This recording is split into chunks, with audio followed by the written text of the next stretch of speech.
Welcome, Sports Nation, to Sports DTM, the sports channel where we call sports down the middle.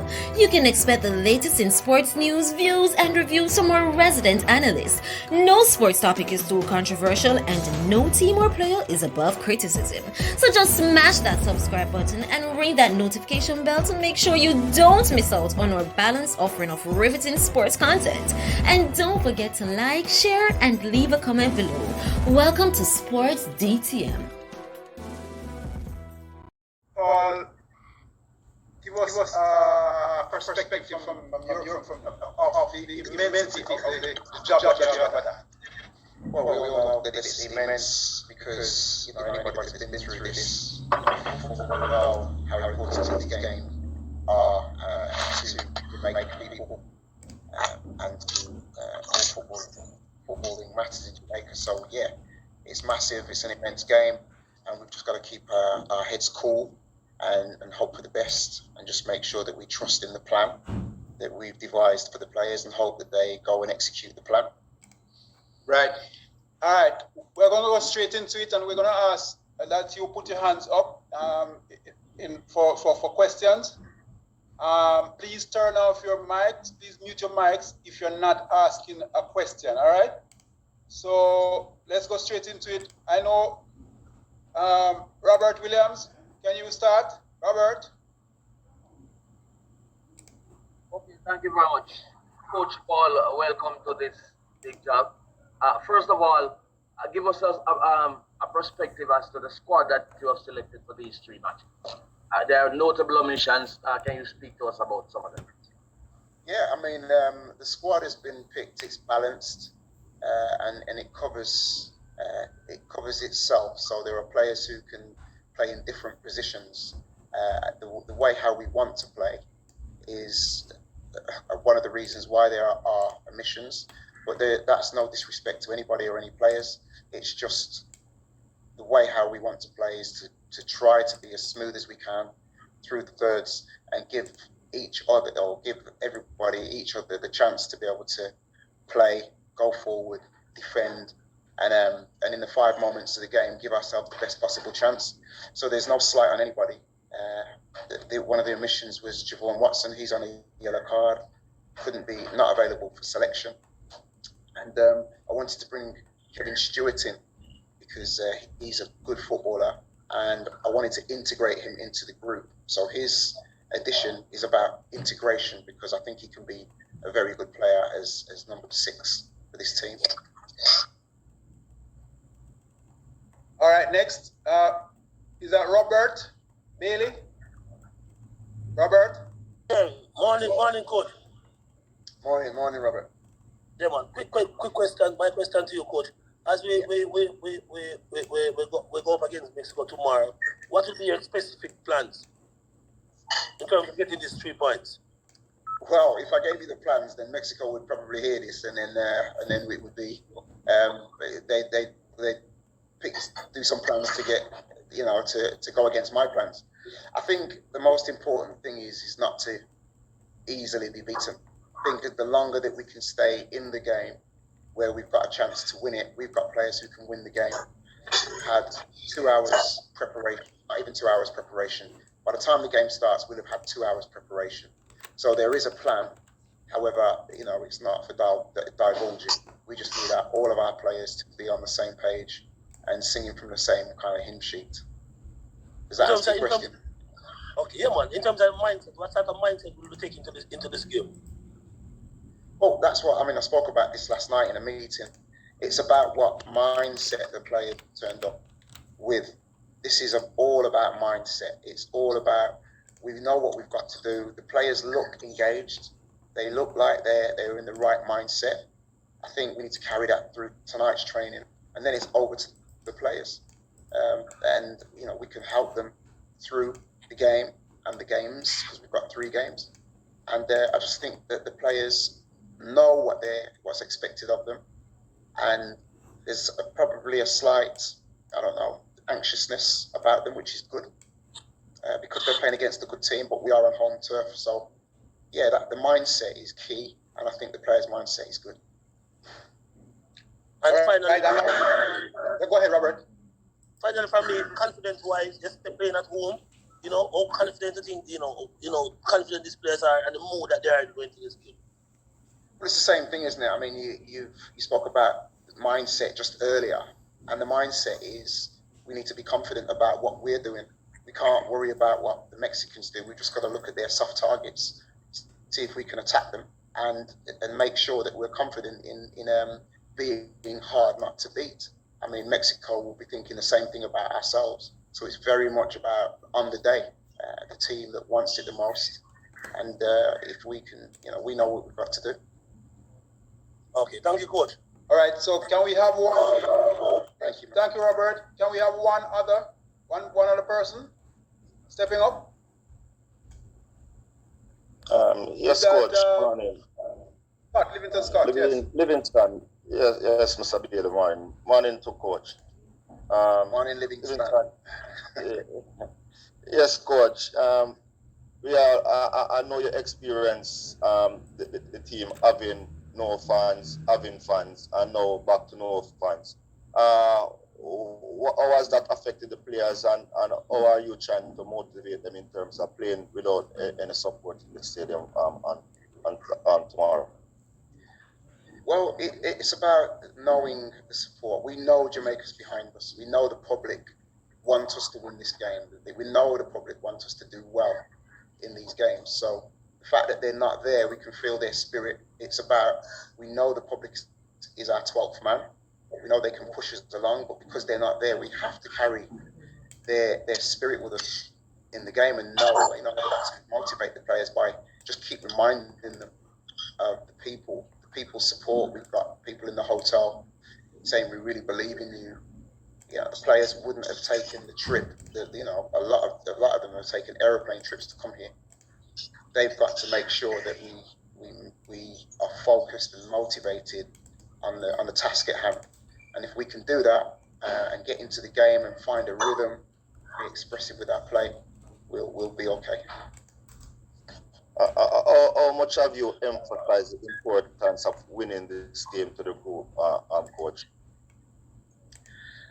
Well, I've definitely made the point of that we've got to take one game at a time, and we've got to be hard to beat. Now, winning the game, yes, is really important, but not losing the game is quite vital to what we're doing. So it's really, really important that, yes, we want to win every game that we play. The type of coach I am, I play to win. However, during the game and during the story, it could easily change. So yes, the players already know. The people are born with us, and the players already know what we need to do and what we want to do. Like we say, it's about going out and executing the plan in the way how it was set out to be, and then having thinking players who can adjust and adapt to what the game gives them. All right, Mr. Scott. One more, Mr. Bailey. Getting the team to click with playing expansive football is something that takes time to work. Would you think it would be a good backup plan to have Mr. Grant in your squad, just to say somebody you can call upon and in terms of shoring up the midfield and protecting the defense? I didn't hear the last bit, my friend. Would it be a good idea to have Mr. Grant in the team as somebody as a good backup or showing up the midfield as a defensive and protecting the defense in case the offensive expansive football does not click immediately for the team? Well, I mean, you say expansive football. I mean, I had a week with the team against Peru, and I think in the first half you saw the benefits of having a week. I've had 2 hours, or will have had 2 hours with this team. So it's difficult for a style of play to come out. I can encourage them to get the ball down and play. The backup is, there's lots of other people to back people up. It's just, I've got a squad, picked a squad, and I believe in this squad. And I believe that players can back each other up. Like I said at the start of the interview, we've got players who can play in different positions and do a job for the team, out of position or in position. So we've got different different choices and options that we could do. We could change the shape and still have effective players in your team. So yeah, I mean, Grant is a big miss for us, as is Watson, as is everybody else. We just need 11 players first and foremost, and then 23 who can be called on, who can do a job. All right, Scotty, thank you. Let's move to Felix Zapata. Mr. Zapata. Yeah, yes, thank you very much. Hello, Paul. Felix Zapata from Reforma newspaper from Mexico City. I want to know, how do you expect Mexico after they lost their last two games at the last year against Canada and United States? How do you expect the team, and for you, which is the most dangerous player that Mexico has? Well, you know, there's a few Mexican players that I'm looking forward to not seeing. But, you know, you've got your Jimenez. You know, the Mexican team is, I think, as a team, the movement and the rotations that go on in their team are very good. I think a Mexican team are going to come. They're not going to want to lose, but they're also going to want to win this game as well. I think they probably will see the game as being winnable, but they won't want to lose. They're probably going to have the same attitude as ourselves.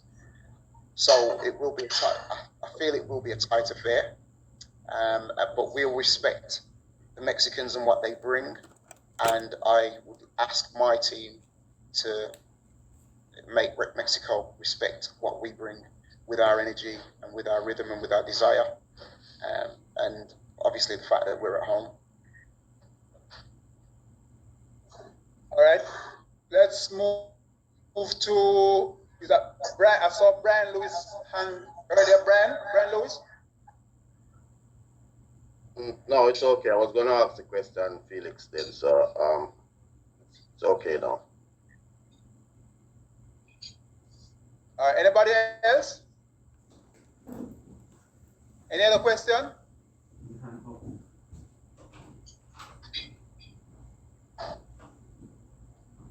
Yes, who is it? go on. Sports down the middle. Let's hear it. Go ahead. Yes, good morning, coach. Morning, everyone. What's the I don't want to really ask the approach, but are you looking to play a counter-attacking game against Mexico? Well, there are 5 moments in football, right? You're either attacking, defending, you're transitional, which means you're having the ball to not having the ball, and then you're either not having the ball to having the ball. So, and then there's a set pieces. So the game will be, you know, a lot of counter-attacking. I'm expecting. So I'm not planning to counter-attack, but I've had to plan to counter-attack. And I expect that Mexico will be the same. They're very good at counter-attacking if they're under pressure. And we've tried to get our team to be just in the knowledge of all those 5 moments. So when we're attacking, we've got a plan. When we're defending, we've got a plan. And then in the 2 transitional moments, we want the players to be able to know what they're doing in those moments and be prepared for all the 5 moments in a game. Does that answer your question? Yes, coach. Thank you. Can you just tell us a little bit more about the attacking positions of Mexico? What do you expect from this team? Thank you. Yeah, I expect it to be the Mexicans to attack in wide areas. I've watched them a few times. I've watched them against different teams in the you know over the last year. I watched them a lot against the Americans, and the 2 wide players are very good. You know, the Mexicans get the ball, they possess the ball well, and it's not even so much individuals I want to talk about. It's the movements of Mexico. They're comfortable in possession. They rotate. They like to drop people into defense to try and build their attacks. You know, they're all comfortable on the ball. They like to get their fullbacks on the ball. So we've got to prepare for that and not be surprised by that, because Mexico can play very, very quickly. And we've got a lot of respect for them. So the 2 wide men are people who I've probably got to keep an eye on. However, you know, you could just go around. You know, the goalkeeper comfortably play out from the back. And he's got a good range of passing that we've seen. And two centre-backs, when they pass the ball early, they can provide a problem for you. So, we've got to... Thank you. Let's go. We have 3 more questions, and we're going to close after 3 more questions. So let's go to Jermaine Brown, I think it is. Jermaine? Thanks, Earl. Good morning, Coach. Morning. Is every member of the Jamaican team on the island? Because we understand that the newcomer in Kevin Stewart hadn't arrived as yet. So just checking to find out if every member of the squad is on the island. By the end of today, every member of the squad will be here. And we've had a good training session yesterday, and we'll have one again today. And it's been, we can look forward to seeing 23 players come tomorrow. All right, thanks, Coach. All right, let's go to Brian Lewis and then Daniel Wheeler. So we have 2 more questions. Brian? Coach, the fact that you replaced with more who wasn't getting the best of results and coming in now to start with the first game and everyone expecting this to go the way they wanted it from the beginning and with not much time and matches to go, does this add extra pressure on you to go out in your first match? That's a good question. I think the emotions of me being successful with the team as a player makes me want to really be successful as a coach. I don't think I can show that pressure to the players. I must shelter the players from the pressures of what the job is. I don't feel daunted by it. I really want to do really, really well in this team. I think it comes with just encouraging the players, but we are where we are. And, we'll face the moment of truth soon enough. We've just got to give ourselves a chance to be able to live towards the end of this campaign. And the players I think that's the part what the players need to know. And so, yeah, hello, it is. Mr. Wayne, you again, man. Yeah. There is pressure, but Mr. Reed, but Mr. Reed, can you mute your mic, please, sir? Mr. Reed. Yeah, go ahead, Paul. Yeah, so there is pressure, but I'm looking forward to it because it's a healthy pressure. All right, let's go. We have 1 more question before we finish, and that's from Daniel Wheeler. Coach, Daniel Wheeler from Gleaner Sports. One of the key additions to your squad is Ethan Pinnock, and also Daniel Johnson, and has not been in the lineup for either the last 2 or the last previous cycles. What do you see from them to feel that this is the right time to recall them into your squad, and in terms of their commitment to the effort, even though you have less games to go and the situation that you're in now? Well, let me answer the second question first. The commitment is there to see. The fact that they're very much here helps me to understand their commitments. I've spoken to most of the players at length about what they feel our chances are, and both players have ensured me that they feel that we've got chances. In fact, most players have ensured me that they feel that we can rescue something from this form and really kick into gear. So yeah, Ethan Pinnock has come in as a very good player, playing every week. I think that the fact that Daniel Johnson has been playing every week as well has helped coming in. But I rate these players. These players are good footballers and they're professionals, and they're in the middle of their season, so the fitness is not going to be an issue for these players. Most of the players, your Antonios, your Greg Lees, all these guys are in their season. Bobby Reed, they're all in their seasons. So it's about giving them instructions, and hopefully they can go forward and execute the plan like we've asked them to, and pretty much allow us to stay in the game and allow us to stay with a decent chance of being there at the end of the campaign. All right, we're gonna ask the coach for one more question, and that's from Roger Hasfal. One more question because he has to go. He has some work. Go ahead, Roger Hasfal. Roger. I think his question is in the chat. Earl. But Mr. I just want to ask the coach if there will be a change in formation. No, wait. Let me read, Roger. Change in formation. I have to go. As someone who would have... Hold on. As someone who would have played against Mexico in the past, are you quite aware of the philosophy of their football? Are you looking into the philosophy of the Reggae Boyz going forward? Very much so. I mean, like I said, in the first half of the Peru game, I'd worked with them for a week, and these were players that were in pre-season. I think you saw glimpses of how the philosophy that I want to deliver for the Reggae Boyz going forward. You know, there was some fruition in that with some young, good Jamaican players, and that was just after a week. Mexico's philosophy, they're much further down the line, as are the US, as are the Canadians. Yes, definitely, I want to deliver a philosophy. I've spoken to the players about the philosophy.